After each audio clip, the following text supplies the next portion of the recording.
மதுரை திருப்பரங்குன்றத்தில் அதிமுக சார்பாக நிறுத்தப்பட்டிருக்கிற வேட்பாளர் தான் ராஜன் செல்லப்பா.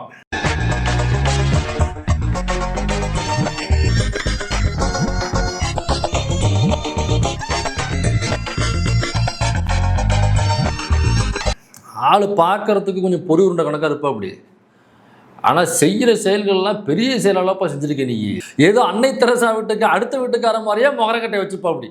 கொஞ்சம் இவருடைய ஹிஸ்ட்ரியை நோண்டி பார்த்தோம்னா அவருடைய ஊழல்கள் என்ன, அவர் மீது சுமத்தப்பட்ட குற்றச்சாட்டுகள் என்ன, அவர் செய்த வன்முறை கலவரங்கள் என்ன, அப்புறம் சிறுபான்மை மக்களுக்கு எதிராக அவர் செஞ்ச விஷயங்கள் என்ன, தான் சார்ந்த முக்குலத்தோர் சமூகத்துக்கு எதிராக அவர் செஞ்ச செயல்கள் என்ன, அப்புறம் இந்த கிறிஸ்டியானிட்டி அறக்கட்டளைக்கு சொந்தமான நிலத்தை ஆட்டையை போடுறதுக்கு இவர் போட்ட ஆர்ப்பாட்டங்கள் என்ன, அப்புறம் இவர் கடந்து வந்த பாதை என்ன, அடித்த ஊழல்கள் என்ன, கடத்திய ஆற்று மணல்கள் என்ன, அப்புறம் என்னோட சொத்து மதிப்புகள் என்ன, இப்படி தோண்டி எடுத்தோம்னாக்கா பக்கம் பக்கமா அது பாட்டுக்கு போயிட்டே இருக்கு.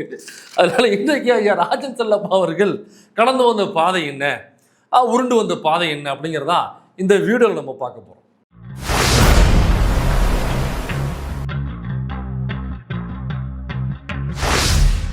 திருப்பரங்குன்றத்தில் இந்த பேசும்பொழுது ஐயா சிறப்பான ஒரு கருத்தை முன்மொழிஞ்சிருக்காப்புல. அதிமுக சார்பாக ஆட்சி அமைந்தால் நீதிமன்றம் என்ன தீர்ப்பு கொடுத்துச்சோ, எந்த இடத்துல தீபம் ஏற்றணும்னு சொன்னிச்சோ திருப்பரங்குன்றத்தில், அதே இடத்துல நாங்கள் தீபம் ஏற்றி காட்டுவோம் அப்படின்னு பேசியிருக்காப்புல ராஜன் செல்லப்பா.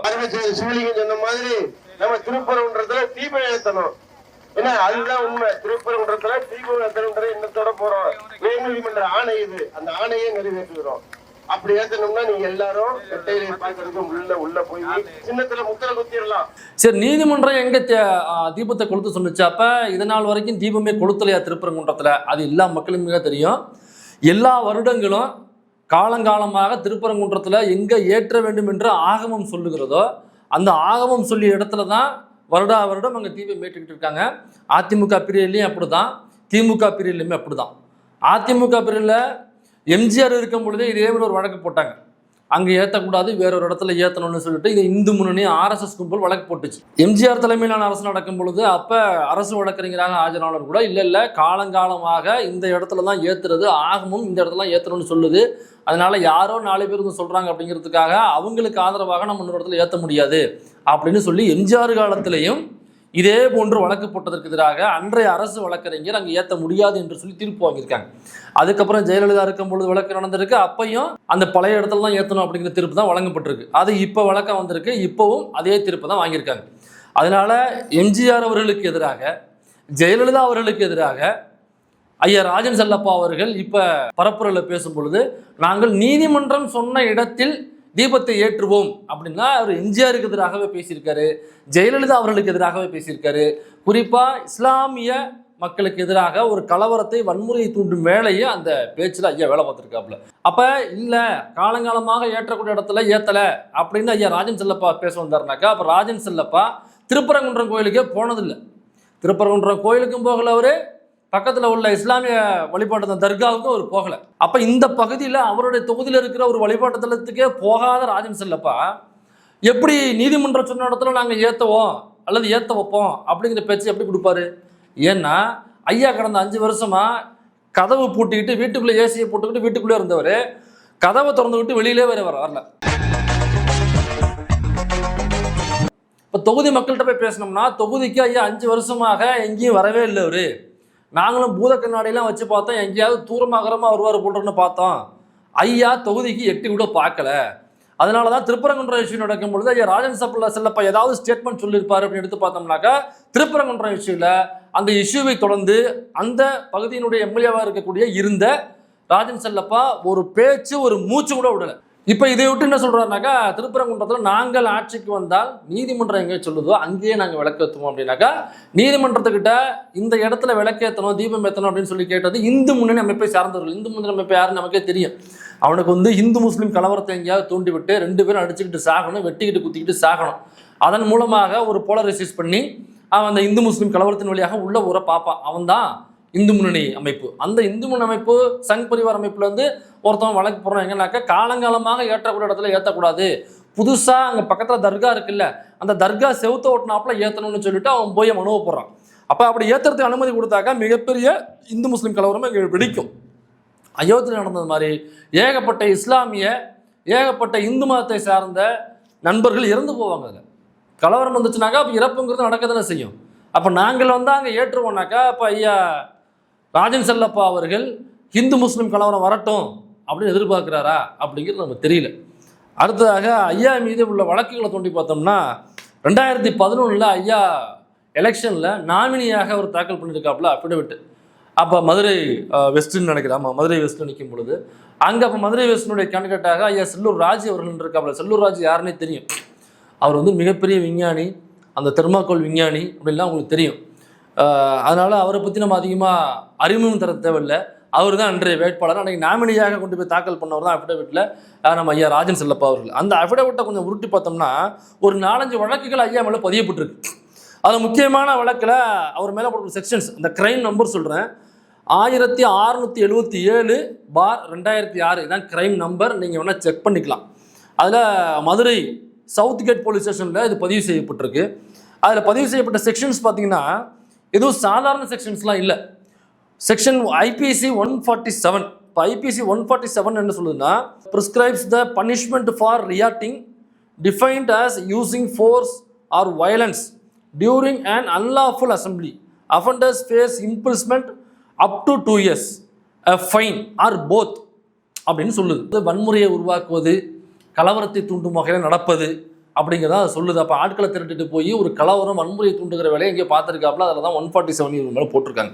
அது மட்டும் இல்லாமல் 324 ஐபிசி 324. இந்த ஐபிசி 324 என்னன்னு பார்த்தோம்னா, Indian penal code punishes voluntarily causing hurt using dangerous weapons or means shooting, stabbing, cutting, fire, poison or weapons likely to cause death. அப்போ இவ்வளோ பெரிய விஷயங்களை, அதாவது உயிரை எடுக்கக்கூடிய ஆயுதங்களை, கொலை ஆயுதங்களை, கொலை கருவிகளை கொண்டு போய் ஒருவரை தாக்குவது, தாக்க முயற்சிப்பது அப்படின்னு அர்த்தம் அதுக்கு. அப்போ இவர் என்ன பண்ணிருக்காரு, ஆயுதம்னாக்கா துப்பாக்கியாக இருக்கலாம், கோடாரியாக இருக்கலாம், அருவாவாக இருக்கலாம், கத்தியாக இருக்கலாம், அல்லது பெரிய பெரிய ஆயுதங்களாக இருக்கலாம், நமக்கு தெரியல. இதெல்லாம் அதுக்குள்ளே வருது. அப்போ அது கொலைவெறி தாக்குதலுக்கான ஒரு முன்னேற்பாடு அல்லது கொலைவெறி தாக்குதல், கொலை செய்வதற்கான தாக்குதல். தாக்குதல்ங்கிறது சாதாரணமாக அறையிறது, அடிக்கிறது, உதைக்கிறதுங்கிறது தாக்குதல். கொலைவெறி தாக்குதல் அப்படின்னா கொலை செய்வதற்காக தாக்குவது. அதுலேருந்து மிஸ் ஆகி போய் கம்ப்ளைண்ட் கொடுக்குறாங்க. அதில் தான் கம்ப்ளைண்ட் ஆகி 324 ஐபிசி போட்டிருக்காங்க. அதில் 3 வருஷம் இம்ப்ரெஸ்மெண்ட்டு. ஸோ பனிஷ்மெண்ட்டாக 3 years வரும் அப்படின்னு குறிப்பிட்டிருக்காங்க. இந்த மாதிரி பல. அடுத்தது வந்து 5062. அது அடுத்த அதே வழக்கில் 5062. It prescribes punishment for serious criminal intimidation specially threatening to cause death. அப்போ இது 5062 என்ன சொல்லுதுன்னா, கொலை மிரட்டல் விடுவது. அப்போ கொலை மிரட்டல் விடுவது, கொலைவெறி தாக்குதல் செய்வது. அப்போ கூட்டமாக போய் வன்முறை கலவரத்தை தூண்டுவனாக்க நம்ம இதெல்லாம் ஒன்று சேர்த்து பார்க்கணும். 3 தெரிஞ்சனே பிரித்து போட்டிருக்காங்க அதில். அப்போ கூட்டமாக கூட்டிகிட்டு போய் யாரையோ அடித்து உதச்சி மிதித்து எல்லாருமே ஆயுதங்களோடு போய் இந்த வேலையை செஞ்சு பேசும்போது கொலைவெறி தாக்குதல் மற்றும் கொலை மிரட்டல், உன்னை கொன்றுவேன், உன்னை குத்திடுவேன், உன்னை புதைச்சிருவேன், இப்படி பேசி அது ரொம்ப ஹீட் மொமெண்ட்டில் தாக்குதலாக மாறி அப்போ ஆயுதங்கள் எடுத்து தாக்க முற்பட்டு அல்லது தாக்கி இப்படியாப்பட்ட சம்பவங்கள் நடந்திருக்கு. இதெல்லாம் செஞ்சது யாருனாக்கா ஐயா நம்ம பொறிவுருண்ட மூஞ்சி ராஜன் செல்லப்பா அவர்கள். இப்படியாப்பட்ட வேலையை செய்கிறவங்க இப்படி தான் மூஞ்சி வச்சுப்பாங்க. பார்த்தீங்கன்னாக்கா கொஞ்சம் மூஞ்சி மாதிரி வச்சுருப்பாங்க. ஆனால் கொலைபாதங்களை செய்வாங்க. சைலண்ட்டாக இருப்பாங்க. முகரையை பார்த்தோம்னாக்கா சைக்கோத்தனமான வேலையெல்லாம் செய்வாங்க. இவரை பார்த்தோன்னே எனக்கு சந்தேகமாக இருந்துச்சு, ஆள் முகரையே சரியில்லையே, பார்க்குறது பொறிவுருண்டை கிடக்கா சைலண்ட்டாக முகரையை வச்சுருக்கா அப்படின்னாக்கா பின்னாடி ஏதோ பயங்கரமான செயல்கள் செஞ்சுருக்க வாய்ப்பு இருக்குன்னு கொஞ்சம் நோண்டினோம்னாக்கா இது பேரலையில் முழுசாக விரிவாக போட்டிருக்காங்க. இந்த அஃபிடவிட் இதெல்லாம் இன்னும் டீட்டெயிலாக போட்டிருக்காங்க. அப்போ இன்னொரு கிரிமினல் கேஸு, அதில் கிரைம் நம்பரு 1698/2006. இது எங்கே பதிவாயிருக்குனாக்கா மதுரை திடீர் நகர் போலீஸ் ஸ்டேஷனில் பதிவாயிருக்கு. செக்ஷன் 147 அதே மாதிரி தான், கும்பலை கூட்டு போய் பிரச்சனை இருக்காப்புல. அப்புறம் 188, அப்புறம் 7/1 இந்த செக்ஷன்ஸ்லாம் இன்னும் சில கேசஸ்லாம் அது மேலே பதிவாயிருக்கு. அப்போ எங்கே பார்த்தாலுமே ஐயாவுடைய வேலையாக என்ன இருக்குன்னா, கூட்டமாக கூட்டிகிட்டு போய் ஒரு பிரச்சனையை பண்ணுறது. அங்கே ஒருவேளை ஒத்து வந்தால் ஓகே, கூட்டத்தை பார்த்துட்டு பயந்து போகிறவன் வந்தால் ஓகே, பயப்படாத ஆளாக இருந்தாக்கா அதுக்கப்புறம் கொலை மிரட்டல் விடுறது. அப்புறம் கொலை மிரட்டலுக்கு அஞ்சாதவன் அப்படின்னாக்கா அப்புறம் ஆயுதங்கள் எடுத்துக்கிட்டு அவரை கொலைவெறி தாக்குதல் பண்ண முற்படுவது. அதுக்கும் பயப்படனாக்கா கொலைவெறி தாக்குதல் நடத்திடுறது. ஐயாமல் உள்ள வழக்குகள் எல்லாமே இந்த மாதிரி தான் இருக்குது. அதில் ஒரு சில வழக்குகள் மட்டும் நான் இப்போ உங்களுக்கு எடுத்து காமிச்சிருக்கேன். இப்போ ஐயா இப்போ சமீபத்தில் நம்ம செல்லூர் ராஜ் அவர்கள் இருக்காரு பாருங்க, அவர் பேசும்போது என்ன சொல்கிறார், ஒரு பரப்புரையில் அண்ணாமலையை கொண்டு போய் பரப்புரை செய்கிறாங்க. அப்போ ஐயா பசுமன் முத்துராமலிங்க தேவர் அவர்களுடைய மறு உருவம் தான் அண்ணாமலை அப்படின்னு நம்ம ஐயா செல்லூர் ராஜ் உங்களுக்கே தெரியும், எவ்வளோ பெரிய ஒரு சயின்டிஸ்ட்டு. இப்போ செல்லூர் ராஜ் பேசும்பொழுது ஐயா முத்துராமலிங்க தேவருடைய மறு உருவம் தான் அண்ணாமலை அப்படின்னு கொஞ்சம் கூட கூச்சமோ, கொஞ்சம் கூட வெக்கமோ, கொஞ்சம் கூட உடம்புக்கு ஒரு நாக்கூசணும்ல, இப்படி ஒரு சொல்ல போகிறோமே. அப்போ இங்கே உள்ள முக்குளத்தூர் சமூகத்தை சார்ந்தவங்களாம் இதை கேட்டாங்க காரி துப்புவாங்களே, அப்போ ஓட்டு போட மாட்டாங்களே. இப்போ ஓட்டு போடாமல் நம்ம எப்படி வின் பண்ணுறது? எனக்கு தொகுதிக்கும் போகல, எதையும் செய்யவும் இல்லை, திருப்பரங்குன்ற விஷயத்துலையும் நம்ம வாயை திறக்கலை. அண்ணாமலை கூட்டது சரி, ஓட்டு கேட்டு சைலண்டாக போகட்டும், நம்ம எதுவும் பேசாமல் இருப்போம்னா இருந்துக்கணும். அதையும் தாண்டி பசுமன் முத்துராமலிங்க தேவர் அவருடைய மறு உருவம்னு சொல்கிறா அப்படின்னாக்கா அப்போ செல்லூர் ராஜுக்கு ஏதோ உள்நோக்கம் இருக்குது. இப்படி பேசாதான் முக்குளத்தூர் மத்தியில் டிஸ்பியூட் ஆகும், அப்போ தான் பிஜேபிக்கு கூட்டணியில் அதிமுக இருக்கிறதுனால அதிமுக ஜெயிக்காமல் போகும் அப்படிங்கிற நல்லெண்ணத்தின் அடிப்படையில் ஐயா பேசியிருக்காப்ல. பிடிச்ச பாயிண்ட்டை ஐயாவுக்குள்ள நல்லெண்ணம் தான். இப்படி பேசினாதான் தமிழ்நாடு முழுக்க பிஜேபியோட கூட்டணி வச்சிருக்க அதிமுக மற்றும் சில கட்சிகள் இதெல்லாம் ஒழிச்சு கட்டப்படும். அப்போ முக்குளத்தோர் வாக்குகள் ஏற்கனவே அதிமுகவுக்கு இல்லை, இது கொஞ்சம் நஞ்சம் வைக்கிறதே இந்த மாதிரி பேசிவிட்டோம்னாக்கா, எதுவும் ஐயா பசுமன் முத்துராமலிங்க தேவர் அவர்களை இழுத்து வச்சு அண்ணாமலை ஈக்குவல்னு பேசிவிட்டோம்னாக்கா இப்போ முத்துராமலிங்க முக்குளத்தூர் சமூகத்தில் உள்ளவங்களாம் விழிச்சுப்பாங்கல்ல, இப்போ கேள்வி கேட்பாங்களே, யார் இவன் வந்து முத்துராமலிங்கம்மா, ஏண்டா இவர் வந்து எங்கள் ஐயா முத்துராமலிங்க தேவரோட இவன் முகரக்கட்டையும் இப்போ எங்கள் ஐயான்னு சொல்ல வரேன். நீங்கள் எந்த ஆங்கிளில் பார்த்தாக்கா இவனை இந்த பயலை பார்த்தாக்கா உனக்கு ஐயா மாதிரி தோணுச்சுன்னு சொல்லிட்டு கேள்வி கேட்பாங்களோ இல்லையா? இந்தியா முழுக்க கலவரம் பண்ணுற, இந்து முஸ்லீம் கலவரம் பண்ணுற இந்த அண்ணாமலை சேர்ந்த கட்சி, அந்த கட்சியில் வந்திருக்க அண்ணாமலைங்கிற இந்த பசுமன் முத்துராமலிங்க தேவரா? அவரு மதுரையில் பேசுனது என்ன, தமிழ்நாடு முழுக்க ஐயா பசுமன் முத்துராமலிங்க தேவர் பேசுனது ஹிந்து முஸ்லீம் ஒற்றுமையாக இருக்க வேண்டும். ஏன்னாக்கா பசுமன் முத்துராமலிங்க தேவருடைய அம்மா இறந்து போகிறாங்க, அவர் சின்ன வயசுலேயே ஒரு இஸ்லாமிய தாய்கிட்ட தான் அவர் அவங்களுடைய மார்பில் தான் அவர் பால் குடிச்சு வளர்ந்ததாக நம்மளாம் அறிஞ்சிருக்கோம். அப்போ இஸ்லாமியர்களே தன்னுடைய உறவாக, தொப்புள் கொடி உறவாக நேசிக்கக்கூடியவர் தான் ஐயா முத்துராமலிங்க தேவர். அவருடைய வாழ்க்கையில் எங்கேயாவது இஸ்லாமியர்களுக்கு எதிராக ஏதாவது பேசியிருக்காரா? அல்லது ஐயா திருப்பரங்குன்றத்துக்கு ஐயா முத்துராமலிங்க தேவர் போயிட்டு இங்கே நீங்கள் தீபம் ஏற்றக்கூடாது, அதை விட்டுட்டு நீங்கள் இந்த மசூதி தர்கா பக்கத்தில் ஏற்றணும் அப்படின்னு சொல்லிட்டு எங்கேயாவது ஒரு இடத்துலையாவது தன்னுடைய வரலாறுல வாழ்க்கையில் எங்கேயாவது ஒரு இடத்துலையாவது அந்த மாதிரி பேசியிருக்காரா? அப்போ ஐயா பசுமன் முத்துராமலிங்க தேவருக்கு தெரியாத தகவல் இங்கே செல்லூர் ராஜுக்கும் அப்புறம் நம்ம ஐயா ராஜன் செல்லப்பா அந்த பொறியூருண்டைக்கும் தெரிஞ்சு போச்சா?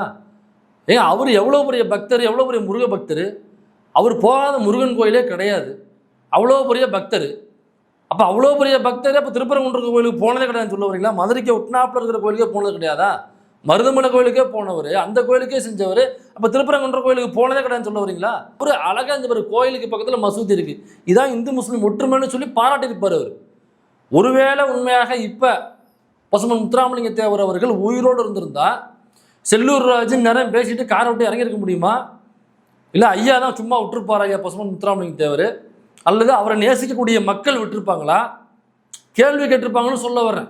அல்லது தொகுதிக்குள்ள இனிமே வராதிங்கன்னு அந்த மக்கள் சொல்லுவாங்கன்னு சொல்ல வர்றேன்.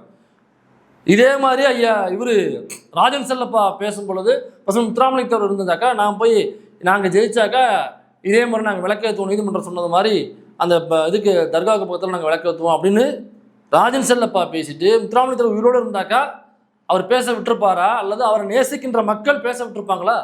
பசுமன் முத்துராமலிங்க தேவருடைய மறு உருவம் தான் நமது அண்ணாமலை அவர்கள் அப்படின்னு சொன்ன இதே செல்லூர் ராஜ் அவர்கள் கொஞ்சம் மாதங்களுக்கு முன்பு, ஓரிரு வருடங்களுக்கு முன்பு இதே அண்ணாமலையை பற்றி என்னென்ன அர்ச்சனை செய்திருக்கிறார் அப்படிங்கிறத நீங்களே கொஞ்சம் பாருங்க. அண்ணாவை பற்றி எவனோன் பேசினாலும் சரி அவன் நாக்கு துண்டு வடிக்கிறார்கள். அவரை பற்றி இதுவா பேசுறது, உன் நாக்கு அழுகி போங்க, நாக்கு அழுகி போகும். அப்படிப்பட்டவங்கள இந்த மாதிரி தீவிரவாதி அப்படின்னு சொல்றாருன்னா வாய் கொழுப்பு தான் நினைக்கிறேன். இதெல்லாம் அண்ணாமலைக்கு வாய் அடக்கம் தேவை. என்ன வாய் கொழுப்போடு பேசுறாங்க? இனிமேல் அதிமுக தலைமையேற்க நாங்க விரும்ப மாட்டோம். எங்கிட்ட கேட்டு போறணுமா? அந்த மாதிரி பொழப்பு தான் நாங்க நாட்டு செத்துப்போம். சாவு சாவும்ல செத்த பையில நீ நலமா இருந்தா ஒளிஞ்ச எனக்கு பத்தி நீ சாவும்ல செத்த பையில. அப்ப ஒண்ணுமே தெரியாத ஒரு அரைவேக்காடு அண்ணாமலைய, பேசவே தெரியாத வாய்க்குழுப்பு அதிகமாக பேசுகிற ஒரு அதிக பிரசங்க அண்ணாமலைய, இதெல்லாம் நீங்க சொன்னது. அண்ணாவை பற்றி எந்த ஒரு புரிதலும் இல்லாத அண்ணாமலைய, அரசியலே தெரியாத, அரசியலே புரியாத அண்ணாமலையை நீங்க எப்படி பசுமன் முத்துராமலிங்க தேவர் அவரோட நீங்க ஒப்பிடுவீங்க? இந்த பிஜேபியோட இனிமேல் நாங்கள் கூட்டணியே வைக்க மாட்டோம், இந்த பிஜேபியோட கூட்டணி வச்சதுனால தான் மக்கள் நீங்கள் ஓட்டு போடலங்கிறது நல்லாவே தெரியும், ஒரு வழி இல்லாமல் நாங்கள் வச்சுட்டோம், ஆனால் இதுக்கப்புறம் ஒருபோதும் பிஜேபியுடன் நாங்கள் கூட்டணி வைக்க போவது இல்லை அப்படின்னு அதிமுகவில் உள்ள முக்கிய அமைச்சர்களாக இருந்த ஐயா ஜெயக்குமார் அவர்கள் சொல்லியிருக்காரு, ஐயா திண்டுக்கல் சீனிவாசன் அவர்கள் சொல்லியிருக்காரு, இன்னும் பலரும் சொல்லியிருக்காங்க. அதுக்காக பார்த்தீங்கன்னா எங்கள் கட்சியை விமர்சனம் பண்ணுறது எந்த காலத்தில் நாங்கள் ஏற்க முடியாது. தன்மான உள்ள தொண்டை ஏற்க முடியாது. அதனால தான் இன்னைக்கு கட்சியுடைய முடிவா பிஜேபியோட கூட்டணி இல்லை. அப்ப பிஜேபியோட கூட்டணி வச்சதுனாலதான் அதிமுக ஜெயிக்கல போன எலெக்ஷன்ல. ஆனா இதுக்கப்புறம் நாங்க ஒருபோதும் வைக்க மாட்டோம். மக்கள் அந்த கூட்டணி வைத்ததற்காக எங்களை மன்னிச்சிருங்க, இனிமே வாழ்க்கையில ஒருபோதும் அந்த தவறை பண்ண மாட்டோம் அப்படின்னு வாக்குமூலம் கொடுத்த அதிமுக இன்னைக்கு ஏன் பிஜேபியில உள்ள முன்னாள் மாநில தலைவரான அண்ணாமலையை கூட்டு வந்து, அதுவும் எந்த அண்ணாமலை, அறவேக்காடு அண்ணாமலை, வாய்க்கொழுப்பு அண்ணாமலை, எந்த ஒரு அரசியல் அறிவும் இல்லாத ஆட்டுக்குட்டி அண்ணாமலை, அண்ணாவை பற்றி எந்த ஒரு புரிதலும் இல்லாத ஒரு தற்குறி அண்ணாமலையை கூட்டு வந்து உட்கார வச்சுக்கிட்டு அவரு கூட எப்படி நீங்க ஐயா பசுமன் முத்துராமலிங்க தேவர் அவர் கூட நீங்க எப்படி ஒப்பிடுவீங்க? அந்த கட்சியோடய கூட்டணி வைக்க மாட்டேன்னு சொன்னீங்களே, ஏன் கூட்டணி வைக்க மாட்டேன்னு சொன்னீங்க?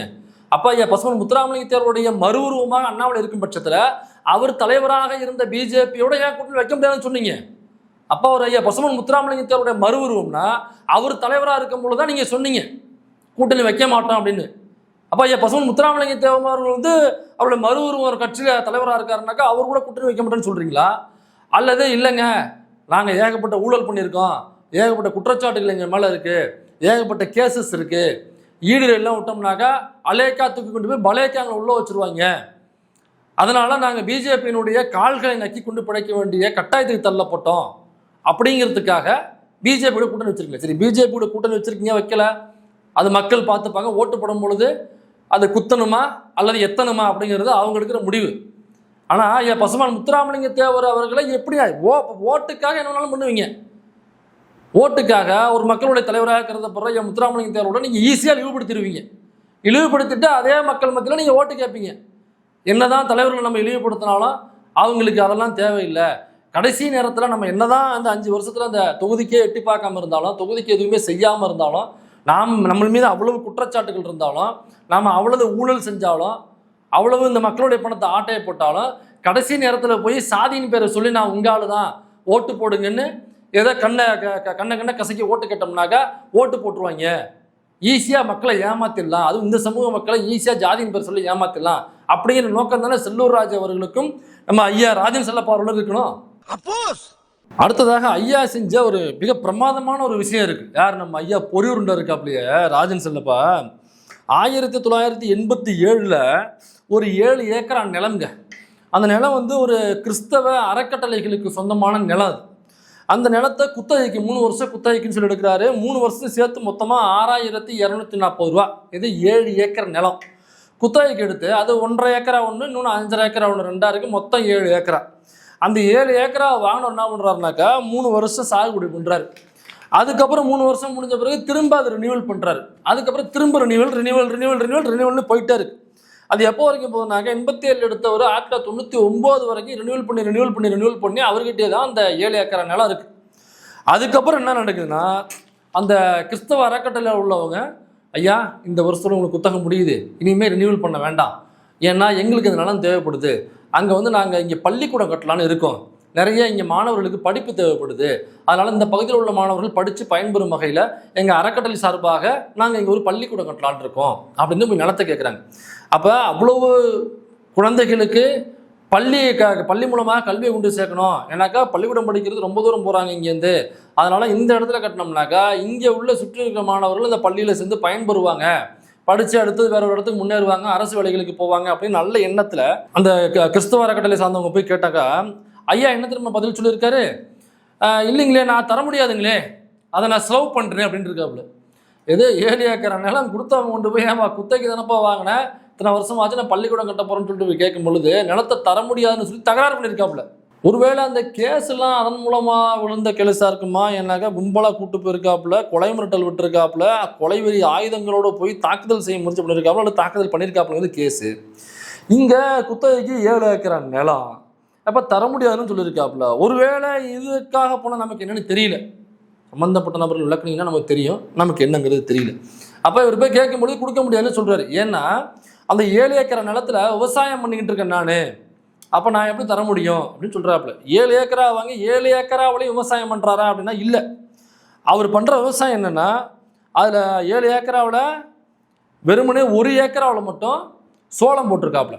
அப்போ மற்ற 6 ஏக்கரா இருக்குல்ல, அதில் வெறும் 70 சென்ட்டில் மட்டும் தேக்கு போட்டிருக்காப்புல. அதுலேயே ஒரு 10 சென்ட்டில் பார்த்தீங்கன்னாக்கா தென்னை மரம், அவ்வளோதான். பாக்கி எவ்வளோ ஒரு 5 ஏக்கரா சொச்சம் வரும்னு வச்சுக்கோங்களேன். 5.5 ஏக்கருக்கு மேலே இப்போ பேலன்ஸ் இருக்குது. அப்போ அந்த 5.5 ஏக்கருக்கு மேலே ஒரு விவசாயம் பண்ணல, வெறுமனே இந்த 1 ஏக்கரு ப்ளஸ் 80 சென்ட்டுக்குள்ளே ஒட்டுமொத்தமாக சோளம், அப்புறம் தேக்கு ஒரு 70 சென்ட் 10 சென்ட்டில் தென்னை மரம் போட்டாப்புல. இப்போ ஐயா இது இவ்வளோ தானங்க போட்டிருக்கீங்க, நீங்கள் விவசாயம் இல்லையா, அது வேறு இடத்துக்கு எதனா பயன்படுத்த போகிறீங்க, அதனால் அதை ஒட்டுமொத்தமாக கொடுத்துருங்க, பள்ளிக்கூடத்துக்கு தேவைப்படும் அப்படின்னு சொல்லும்பொழுது ஐயா என்ன பண்ணுறாப்புல, நேக்கா கோர்ட்டுக்கு போகிறாப்புல. கோர்ட்டில் போயிட்டு தமிழ்நாடு சாகுபடி குத்தகைதாரர் பாதுகாப்பு சட்டம் 1955 படி தன்னை ஒரு சாகுபடி குத்தகைதாரராக பதிவு செய்கிறார். பதிவு செஞ்சுட்டு அடுத்தது தமிழ்நாடு வேளாண் நிலங்கள் குத்தகை உரிமை பதிவு சட்டம் 10/1969, அது 4/2 5/2 இந்த பிரிவுக்கு கீழே ஒரு விண்ணப்பத்தை கொடுக்குறாப்புல. அதாவது நான் வந்து ஒரு சாகுபடி குத்தகைதாரர், நான் அதில் சாகுபடி பண்ணிட்டு இருக்கேன் குத்தகைக்கு வாங்கி, இதில் நான் விவசாயம் பண்ணிட்டு இருக்கும் பொழுது எனக்கு சாகுபடி கொடுத்தவர் திடீர்னு வந்து காலி பண்ணணும்னு சொல்கிறாரு. அப்போ இத்தனை வருஷமாக நான் குத்தகைக்கு எடுத்திருக்கேனாக்கா அது எனக்கு தானே சொந்தம், அல்லது என்னுடைய பாதுகாப்பு இதில் இருக்குது. நான் விவசாயம் செய்கிற நிலத்தினுடைய பாதுகாப்போ என் விவசாயத்தினுடைய பாதுகாப்போ சாகுபடி குத்தகைதாரன் என்னுடைய பாதுகாப்பும் இதில் அடங்கியிருக்கு அப்படின்னு சொல்லிட்டு இந்த சட்டத்தில் உள்ள இருட்டின் ஓட்டைகளை பயன்படுத்தி அந்த நிலங்களை தனக்கு சொந்தமாக கொள்ள தலைவர் முற்படுகிறார். அதனால எதுக்கான நிலமா கேட்குறாங்க, ஐயா எங்களோட நிலம் தான் நாங்கள் தந்தோம், இதில் நாங்கள் பள்ளிக்கூடம் கட்டணுங்கய்யா, அதுக்கு நீங்கள் குத்தகைக்கு நட்டுருக்கீங்களா, அதை முடிச்சு எங்களுக்கு கொடுங்க, நாங்கள் பள்ளிக்கூடம் கட்டிக்கிறோம்னு சொல்லி கேட்குறாங்க. ஐயா அதுக்காக குறுக்கு வழியில் போய் ஒட்டுமொத்தமாக 7 ஏக்கராவே மாட்டையை போடுவதற்காக சட்டத்தின் ஓட்டைகளை சட்டத்தின் இருட்டுகளில் புகுந்து அதில் திட்டத்தை தீட்டியிருக்கிறார் நமது ஐயா ராஜன் செல்லப்பா என்கிற அந்த பொறிவு. நான் அப்பவே சொன்னேன்ல, ஆள் பார்க்கறதுக்கு சைலண்டாக இருக்கிறவங்க கூட சைக்கோத்தனமாக செயல்படுவாங்கன்னு சொன்னலாம் இல்லையா. இப்போ விவசாயத்தின் மீது அவ்வளவு அக்கறை இருக்குன்னா விவசாய சட்டம்னு ஒன்று வேளாண் சட்டம்னு கொண்டு வந்தாங்கல்ல பிஜேபி அதிமுக கூட்டணியில் இருக்கும் பொழுது, அப்போ இது விவசாயிகளுக்கு எதிரானது, இது விவசாயிகளுக்கு எதிரானது. அதனால் எங்கள் அதிமுக கட்சி இந்த வேளாண் சட்டத்தை நாடாளுமன்றத்திலும் அங்கே மேலவையிலுமே நாங்கள் நிராகரிக்கிறோம், நாங்கள் எதிர்த்து தான் வாக்களிப்போம்னு சொல்லி எதிர்த்து வாக்களிச்சிங்களா. பிஜேபி விவசாயிகளுக்கும் விவசாயத்திற்கும் எதிரான வேளாண் சட்டத்தை கொண்டு வரும்போது ஓடி போய் முதல்ல அந்த மசோதாவிற்கு ஓட்டு போட்டது அதிமுக மற்றும் பாமகவை சேர்ந்த எம்பிக்கள். திமுக எம்பிக்கள் எதிர்த்து வாக்களித்தாங்க. அப்போ இங்கே பில்லு பாஸ் ஆகி மேலவைக்கு போகுது. மேலவையில் போகும்பொழுது 11 ஓட்டு அதிமுகவுடைய ஓட்டு மேலவையில் ராஜ்யசபா எம்பியில். அப்போ ராஜ்யசபாவில் 11 ஓட்டு அதிமுக ப்ளஸ் பாமக அன்புமணி ராமதாஸ் உட்பட இந்த 11 பேரும் போட்ட ஓட்டு தான் அந்த விவசாயத்திற்கும் விவசாயிகளுக்கும் எதிரான வேளாண் மசோதாங்கிறது சட்டமாக மாறியது. இந்த 11 பேரும் சுயமரியாதை உள்ள முதுகெலும்பு உள்ள நபராக இருந்து மாற்றி ஓட்டு போட்டிருந்தாங்க. இதை எதிர்த்து ஓட்டு போட்டிருந்தாங்க அப்படின்னாக்கா இந்த வேளாண் மசோதாங்கிறது சட்டமாகவே ஆயிருக்காது. சட்டமாகவே ஆகலைனாக்கா டெல்லியில் இந்தியா முழுக்க படையை திரட்டிட்டு நடந்து போய் டிராக்டரில் போய் கால் வெடிக்க காலில் உள்ள தோல்லாம் தேஞ்சு போகிற அளவுக்கு இங்கே விவசாயிகள் நடந்து போய் போராட்டம் பண்ணாங்கல்ல. கிட்டத்தட்ட 1000க்கும் மேற்பட்டவர்கள் அந்த போராட்டத்தில் இறந்து போனாங்க. ஷூட் அவுட் வரைக்கும் நடந்துச்சு. அப்போ எங்கள் உயிரே போனாலும் பரவாயில்ல, இந்த வேளாண் மசோதாவை நீ திரும்ப பெற வேண்டும்னு உறுதியோடு நின்று விவசாயிகள் போராடி 1000 பேருக்கு மேலே உசுறு போச்சு எனக்கு டெல்லியில். அதுக்கப்புறம் தான் அந்த விவசாய சட்டத்தை அவங்க பின்வாங்கினாங்க. அப்போ ராஜன் செல்லப்பா மிகப்பெரிய ஒரு விவசாயி, அந்த 7 ஏக்கரா அவர் விவசாயம் பண்ணலைன்னா ஐயா அவர் நைட்டு போனாக்க வீட்டில் சோறு இருக்காதுங்கிற அளவுக்கு அவர் விவசாயத்தை லவ் பண்ணக்கூடிய ஆளுனா அன்னைக்கு ஏன் பாஸ் நீங்கள் வேளாண் சட்டத்துக்கு விவசாய சட்டத்துக்கு எதுக்கு ஆதரவு தெரிவிச்சிங்க? அதை எதிர்த்து நீங்கள் ஏன் மூச்சு கூட விடலை? நீங்கள் சட்டமன்றத்துக்குள்ளே எம்எல்ஏவாக இருக்கும் பொழுது தானே இது நடந்துச்சு. அப்போ உங்களுடைய அன்றைய சிஎம் எடப்பாடி பழனிசாமி, ஏங்க இந்த விவசாய சட்டத்தினால யாராவது ஒரு விவசாயி பாதிக்கப்படுறாங்களா, உங்களால் பேச முடியுமா? யாராவது ஒருத்தர் பாதிக்கப்படுறவங்க சொல்லுங்க யார் பாதிக்கப்படுறாங்கன்னு சொல்லுங்க, ஏங்க இதெல்லாம் ரொம்ப தப்புங்க அப்படின்னு சொல்லி இந்த வேளாண் சட்டத்தினால எந்த ஒரு விவசாயமும் பாதிக்கப்படலை. சொல்ல போனோம்னாக்கா விவசாயிகளுக்கும் விவசாயத்திற்கும் சப்போர்ட் பண்ணுற சட்டம் அது, அதை முன்னெடுக்கிற சட்டம் அது அப்படின்னு சொல்லி தற்குறித்தனமான பேச்சை பேசியவர் தான் சட்டமன்றத்தில் எடப்பாடி பழனிசாமி. அன்னைக்கெல்லாம் நீங்கள் வாயை மூடிட்டு தான் உள்ளே உட்காந்துருந்தீங்க. எவ்வளோ பெரிய ஒரு பொறுக்கித்தனமான அயோக்கியத்தனமான வேலை செய்கிறாங்க. இப்போ இவங்களுடைய ஓட்டுக்காக ஒரு தமிழ்நாட்டில் உள்ள பெருவாரியாக மக்கள் கொண்டாடப்படுகிற ஒரு பசுமை முத்துராமலிங்க தேவர் என்கிற ஒரு மிகப்பெரிய ஒரு தலைவரை யார் கூட ஒரு சல்லி அண்ணாமலை ஒரு சல்லிப்பையன், அண்ணாமலை ஒரு சில்லற பையன். நான் சொல்லலை, அதிமுகவில் உள்ள தொண்டர்கள் சொன்னாங்க ஓனாமஞ்சி ஒழுங்கா ஓடி போயிடறான்னு சொல்லி அவங்க சொன்னாங்க. அந்த கிளிப்பை வேணா பாருங்க. யாரா இருக்கட்டும், அண்ணாமலையா இருக்கட்டும், அது யார் அண்ணாமலை நேற்று வந்தவர். இந்த கட்சி எத்தனை 73ல் தொடங்குது. 73 கட்சி இவங்க நேற்று வந்தவர் செயல்படல. இது செயல்படாத பல்பு. அது சும்மா தேவையில்லாத அவன் பேசலான்னு வச்சுக்கோ. ஓனா மூஞ்சி சுடுதண்ணி பிடிச்சி மூஞ்சில் ஊற்றிடுவான் அந்த ஆளை. இதுக்கு மேலே நீ போட்டு கூட போய் அப்படியே போய் காட்டு. ஏன்னா பிடிச்சும் கூட போட்டோம். ஓனா மூஞ்சி ஜாக்கிரதையாக இருந்துக்க சொல்லு அந்த ஆளை. அதாவது உங்க தலைவர்களை இந்த அளவுக்கு அப்போ இவங்களுடைய வாக்குகளுக்காக இவங்க என்ன பண்ணுறாங்கனாக்கா யாரை வேணாலும் அடமானம் வைக்கிறது, யாரை வேணாலும். பாருங்க, முக்குலத்தோர் சமூகத்தில் உள்ள பெரிய தலைவராக இருக்கக்கூடிய முத்துராமலிங்க தேவரோட ஒரு சல்லிப்பைய, ஒரு லூசு பைய, ஒரு அரமெண்டல் அவன் கூட வந்து அவருடைய அடுத்த மறு உருவம்னு சொல்லி முத்துராமலிங்க தேவர்களை இழிவுபடுத்துறது. இதை விட முத்துராமலிங்க தேவர்களை இழிவுபடுத்துறதுக்கு வேற வார்த்தையோ செயல்பாடுகளோ எதுவுமே கிடையாது. என் முத்துராமலிங்க தேவருடைய நேசிக்கக்கூடிய மக்கள் இதை பார்த்துட்டு எப்படி பொறுமையாக இருக்காங்க, இது எப்படி பார்த்துட்டு கடந்து போகிறாங்கன்னு நமக்கு தெரியல. அப்போ என் பசுமை முத்துராமலிங்க தேவர்களை நீ நேசித்தது சும்மா டுபாகுரு. இப்போ என் முத்துராமலிங்க தேவர்களை வந்து பெரிய அன்பு கொண்டவராக நீ காமிக்கிறது, அவருடைய குரு பூஜைக்கு போகிறது, அப்போ இதெல்லாம் வந்து சும்மா ஒரு பேச்சுக்கு தான். இப்படி ஒருத்தர் அசிங்கப்படுத்தும் பொழுது நீங்கள் வேடிக்கை பார்க்குறீங்கன்னா அப்போ அவரை சொல்லி நீங்கள் வருமானம் பார்க்குறீங்க. அல்லது அவர் பேரை சொன்னோம்னாக்கா சமூகத்தில் நம்மளோட அப்போ இந்த சமூகத்துலேருந்து வர்றாங்க அப்படிங்கிற ஒரு பார்வையோட நம்ம அப்படியே ஜெய்ஜாண்டிக்காக போகலாம் அப்படிங்கிறதுக்காக ஒரு பேரை பயன்படுத்தின தவிர, அப்போ அவருக்கு ஒரு இழிவு நடக்கும் பொழுது அவர் தட்டி கேட்கணும், அதுக்கு எதிராக பேசணும், அவருக்கு மேலே உள்ள வீசப்பட்ட அந்த கரையை வந்து தொடக்கணும் அப்படிங்கிற எண்ணம் உங்களுக்கு துளி கூட கிடையாது. இந்த சவுக்கு சங்கர்னு ஒரு அயோக்கிய பேர் இருக்கான் பாருங்க, அவனுடைய அம்மா இறந்து போயிட்டாங்கன்னு நினைக்கிறேன். உண்மையிலேயே ரொம்ப வருத்தங்கள். நமக்கு சவுக்கு சங்கனுடைய அரசியல் செயல்பாட்டில் தான் வருத்தமே தவிர அல்லது எதிர்த்து பேசணுமே தவிர அவங்க அம்மா அவங்க என்ன பண்ணுவாங்க பாவம், அது புள்ள நல்லா இருக்குன்னு நினச்சிருப்பாங்க, இறந்து போயிட்டாங்க. ஆழ்ந்த வருத்தங்களும் நம்ம பதிவு செஞ்சுக்கிறோம். ஆனால் இந்த சவுக்கு சங்கர் இதற்கு முன்னாடி பேசும்பொழுது முக்குலத்தோருக்கு எதிராக என்னவெல்லாம் பேசியிருக்காங்க தெரியுங்களா? முக்குலத்தோர் சமூகத்தில் ஒரு பிறந்து விட்டாலே அவர்கள் அறிவற்றவர்கள், படிப்பற்றவர்கள், அவர்கள் காட்டு மிராண்டிகள், குடிச்சிட்டு டவுசர் தெரிய ஜட்டி தெரிய எங்கேயாவது கையிலையும் வேட்டையும் தூக்கி கட்டிட்டு எங்கேயாவது ரோட்டில் வந்து நடு ரோட்டில் படுத்துட்டு புரள்வானுங்க, அவளை பார்த்தாலே ஒரு மாதிரி டிஸ்கஸ்டிங்காக இருக்கும். இதெல்லாம் அவன் பேசின ஸ்டேட்மெண்ட். அப்படி பேசிதான் கோயம்புத்தூரில் உள்ள ரேஸ்கோர்ஸ் காவல் நிலையத்தில் வழக்கு வாங்கினான். அந்த வழக்கில் தான் தூக்கி உள்ளே வச்சாங்க இவங்களை. அப்போ ஒட்டுமொத்தமாக ஒரு சமூகத்தில் பிறந்துட்டான் அப்படிங்கிறதுக்காகவே அப்படித்தான் இருப்பான் அப்படிங்கிறது. ஏற்கனவே இந்த கைரேகை சட்டம்னு வந்துச்சு பாருங்க, அதுக்கும் இவனுடைய பேச்சுக்கும் ஒன்றும் பெரிய வித்தியாசம்னா இல்லை. ஒரு ஜாதியில் பிறந்துட்டான் முக்குலத்தூரில் அப்படிங்கிறதுனால அவன் காட்டு முன்னாடி தான் இருப்பான், அவன் படிப்பற்றவன், அவன் அறிவற்றவன், அவன் வந்து ஒரு நாகரிகமான வாழ்க்கையை வாழ தெரியாது அவனுக்கு அப்படின்னு பேச சவுக்கு சங்கர் அவனுக்கு ஆதரவாக எடப்பாடி பழனிசாமி இன்னைக்கு பேசுகிறார். அவரை கைது பண்ணிட்டாங்க திமுக. அதனால பாருங்க, பத்திரிகை சுதந்திரம் பறிப்போது. இது முக்குலத்தோர் சமூகத்தை வந்து இழிவாகவும் அறிவற்றவர்களாகவும் நாகரிகமற்றவர்களாகவும் பேசுறது உங்களுக்கு பத்திரிகை சுதந்திரமா? வேலை வெட்டி இல்லாமல் டிஷர்ட் போட்டுக்கிட்டு குடிச்சிட்டு தகராறு பண்ணுறதே வேலையை சுற்றுறாங்களா, அவங்கள டார்கெட் பண்ணி அவங்க ஃபோக்கஸ் பண்ணுறாங்க. அந்த கம்யூனிட்டியில் ஒட்டுமொத்தமாக இருக்கக்கூடிய ஒட்டுமொத்த சமூகமும் இந்த உணர்வோடு இருப்பதாக நான் புரிந்து கொள்வேன். பசும்பொன் தேவர் குரு பூஜையில் வந்து வருட வருடம் நடக்கும். நாங்கள் போனேன் ஸ்பாட்டுக்கு. நேற்று நீங்கள் பல இளைஞர்களை பார்த்துருப்பீங்க நீங்கள் இல்லைங்களா? அதில் எவனாவது முழு நேரம் வேலை செய்கிறான்னு உங்களுக்கு தோணுச்சு? சிரிக்காத. கோவாலேருந்து சிஎம் வராருங்க, கோவா சிஎம். அவர்கிட்ட சொல்லியிருப்பாங்க, என்ன சொல்லியிருப்பாங்கன்னா என்ன பண்ணுறீங்க அப்படின்னா, இல்லை தான் சவுத் இந்தியா சுற்றி பார்க்கலான்னு. தேவர்க குரு பூஜா ஹை, பூஜா ஹை, கோன் ஹை, போத் பகவான் ஹை. இதே மாதிரி மற்ற சமூகத்தில் பேசிடுவார் அவரு. யார் சவுக்கு சங்கர் பேசிடுவானா?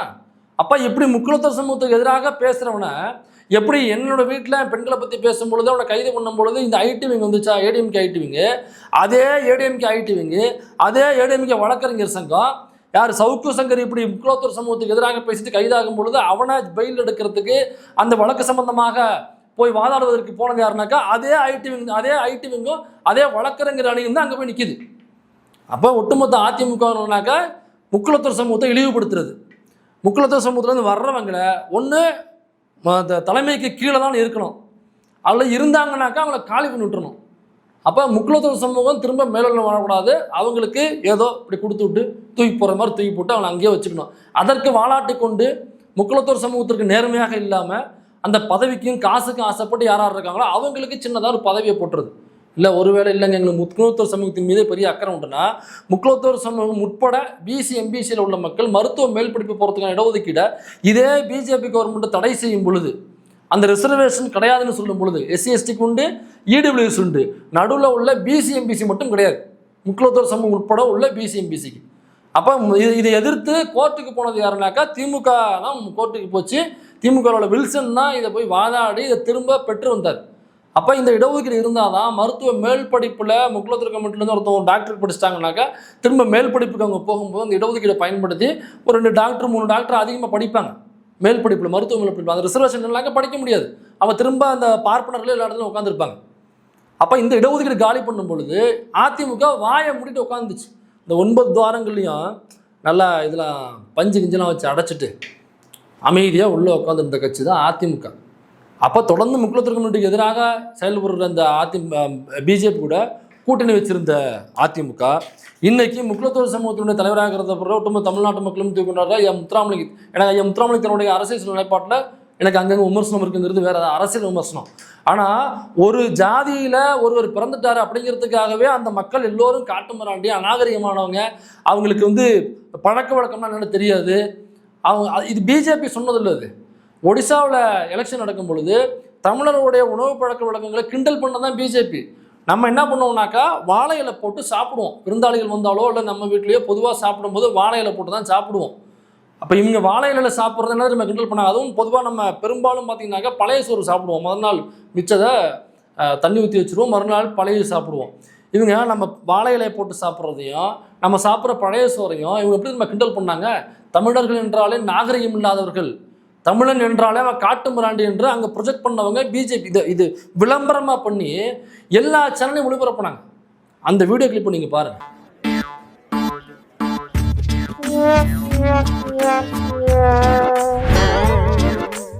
कोण या हातेरे ओडिसा कुठे की देबे नाही ना. இப்படி ஒட்டுமொத்த தமிழர்களையும் இழிவு செய்கிற பிஜேபி, முக்குலத்தூர் கம்யூனிட்டியை இழிவு செய்கிற அதிமுக. அப்போ இவங்கக்கிட்ட இவங்க வந்து ஓட்டுக்காக வந்து இன்றைக்கி என் முத்துராமலிங்க தேவர், நாங்கள்லாம் அந்த தேவர் சமூகம், பாருங்கள் இவர் வந்து முத்துராமலிங்கத்தோட அடுத்த வருவோம் அப்படின்னு சொன்னாக்கா அப்போ ஈஸியாக அந்த மக்களை ஏமாத்திடலாம், பார்த்துட்டு வந்து கேட்க மாட்டாங்க அப்படிங்கிற எண்ணத்தின் அடிப்படையில் தான் இன்னைக்கு உள்ளே வந்து கேட்டிருக்காரு. அதனால் இங்கே இருக்கிற ஒட்டுமொத்த மதுரையில் இருக்கிற முக்குலத்தூர் சமூகத்தை சார்ந்தவங்க மட்டும் இல்லாமல் எல்லா இஸ்லாமிய சமூகம், கிறிஸ்தவ சமூகம் எல்லாருக்கும் எதிராக எப்படி இருக்காங்க அப்படின்னு பேசியிருக்கோம். தொடர்ந்து நீங்கள் பாருங்கள், யாருக்கு வாக்களிக்கலாம் அப்படிங்கிறத முடிவு செய்யுங்க. யாரை திரும்ப எம்எல்ஏவாக உட்கார வச்சா முக்குலத்தூர் சமூகத்துக்கு ஆதரவாக இருக்கும், இஸ்லாமிய சமூகத்துக்கு ஆதரவாக இருக்கும், கிறிஸ்தவ சமூகத்துக்கு ஆதரவாக இருக்கும், மற்ற சமூகங்களுக்கும் பாதுகாப்பாக இருக்கும் அப்படின்னு உங்களுக்கு யார் தோணுதோ. பிஜேபி கிட்ட அடிமையாக இருக்க மாட்டாங்க, அமித்ஷாவுடைய காலை நக்க மாட்டாங்க, உண்மையிலேயே வீரமாக இருப்பாங்க, அவங்க முதுகெலும்போடு இருப்பாங்க, பிஜேபி ஆர்எஸ்எஸ் உள்ள விடாமல் இந்த ஒற்றுமையாக இருக்கிறத குலைக்காமல் வன்முறை கலவரங்களை தூண்டாமல் இருப்பாங்க, அல்லது அதற்கு துணை போகாமல் இருப்பாங்க, அல்லது அதற்கு விலை போகாமல் இருப்பாங்கன்னு யார் உங்களுக்கு தோணுதோ அவங்களுக்கு உங்களுடைய பொன்னான வாக்குகளை அளியுங்கள்.